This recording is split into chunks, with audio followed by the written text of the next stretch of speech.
YouTuber ज्योती मल्होत्राला 5 दिवसांची police कोठडी. Haryana police आणि आयबी कडून ज्योतीची चौकशी होणार. पाकिस्तानसाठी हेरगिरी केल्याचा ज्योतीवर आरोप.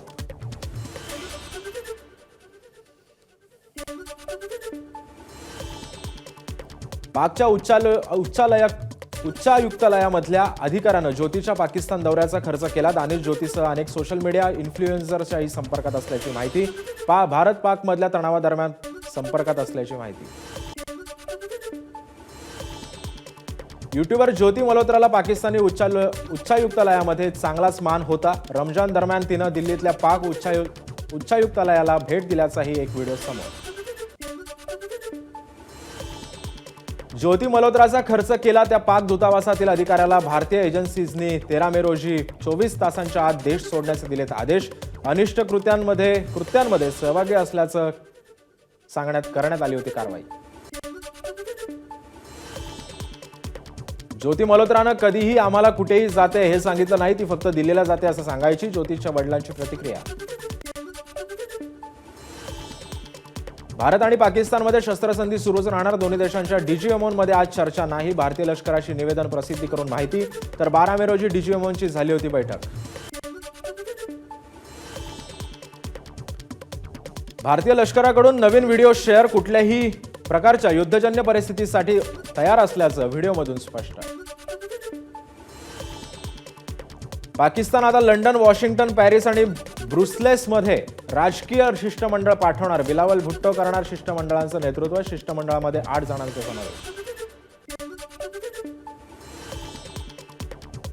घाईघाईनं शिष्टमंडळ पाठवण्याची गरज नव्हती. शिष्टमंडळामध्ये शिवसेना, तृणमूल काँग्रेस, समाजवादी पार्टीचे पक्षाचे सदस्य नाहीयेत.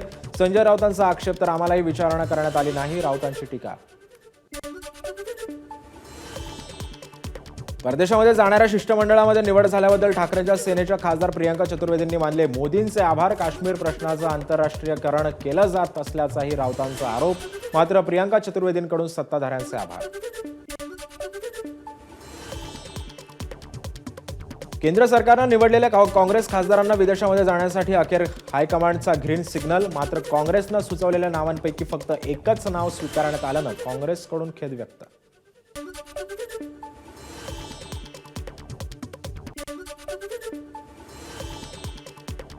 भारतानं पाकिस्तानवर हल्ला करण्यापूर्वी त्यांना माहिती देणं हा गुन्हा आहे.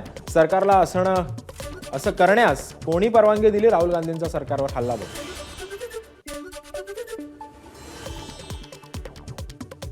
परराष्ट्र मंत्री एस जयशंकर यांनी भारताच्या ऑपरेशन सिंदूरपूर्वी पाकिस्तानला माहिती दिली होती. हे विधान प्रेस इन्फॉर्मेशन ब्युरोनं फेटाळून लावलं. त्यांचं विधान चुकीच्या संदर्भात गेलं.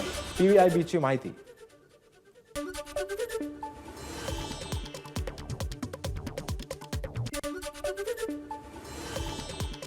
राहुल गांधींनी एस जयशंकर यांच्यावर निशाणा साधल्यानंतर भाजपकडून व्हिडिओ पोस्ट. राहुल गांधींना पाकिस्तानकडून प्रेम मिळालं होतं म्हणून त्यांनी ट्विट करत भारतविरोधी पाकिस्तानी लोकांची मनं जिंकलेत.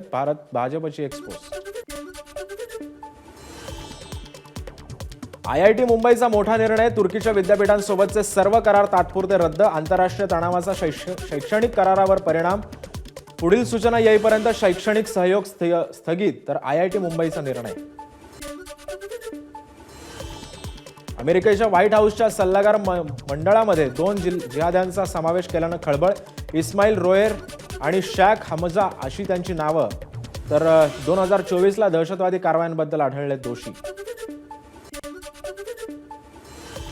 नागपुरातील शहीद चौक ते बडकत चौक दरम्यान तिरंगा रॅलीचं आयोजन. मुख्यमंत्री फडणवीसांसह भाजपचे प्रदेशाध्यक्ष बावनकुळे आणि पदाधिकारी कार्यकर्ते रॅलीमध्ये सहभागी. भारतीय सैनिकांच्या शौर्याचा सन्मान करण्यासाठी अमरावतीमध्ये तिरंगा रॅली. नवनीत राणा यांच्या रॅलीमध्ये सहभाग.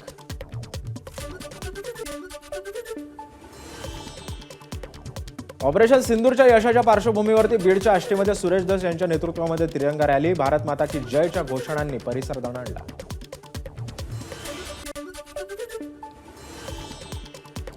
मुंबईमध्ये शिवसेनेच्या कार्यकर्त्यांनी बाईकवरून तिरंगा रॅली काढली. मंत्री योगेश कदम तिरंगा रॅलीमध्ये सहभागी. मोर्चामध्ये मोठ्या संख्येमध्ये शिवसेनेचे कार्यकर्ते आणि महिलांचा देखील सहभाग.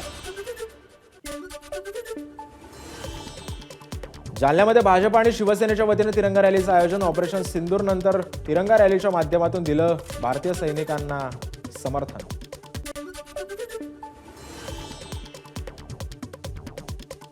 मुंबईमध्ये शिवसेनेकडून जवानांच्या शौर्यासाठी बाईक रॅली. प्रदूषण नियंत्रण विभागाचे अध्यक्ष सिद्धेश कदम आणि शिवसेनेच्या प्रवक्त्या शीतल म्हात्रेंचा रॅलीमध्ये सहभाग. महायुतीच्या वतीनं डोंबिवलीमध्ये भव्य तिरंगा रॅली. हजारो डोंबिवलीकर तिरंगा हातामध्ये घेऊन रॅलीमध्ये सहभागी. भारतीय सैन्य दल आणि भारत सरकारच्या समर्थनार्थ काढली रॅली. एबीपी माझा, उघडा डोळे बघा नीट.